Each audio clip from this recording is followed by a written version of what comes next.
আলহামদুলিল্লাহ, আমাদের বাজারের সম্মানিত কেশিয়ার জনাব আমির ভাই বাংলাদেশ জামায়াতে ইসলামীতে আজকে সহযোগী সদস্য পূরণের মাধ্যমে যোগদান করেছেন এবং টিলাগড়ের বিশিষ্ট মুরব্বী শমশের আলী ভাই বাংলাদেশ জামায়াতে ইসলামীতে যোগদান করেছেন হাজী শমশের আলী ভাই, তারপর সৌরভ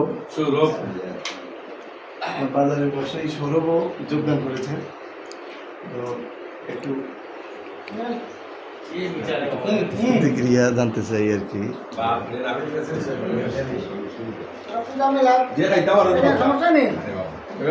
আপনারা আমাদের প্রিয় ভাইদের জন্য দোয়া করবেন যাতে ভাইরা ইসলামের ছায়াতলে এসে যে বাংলাদেশ জামায়াতে ইসলামীর সাথে একাত্ম হয়ে ইসলামী হুকুমত প্রতিষ্ঠায় তারা যেন অবদান রাখতে পারে, আপনাদের কাছে সেই দোয়া কামনা করছি।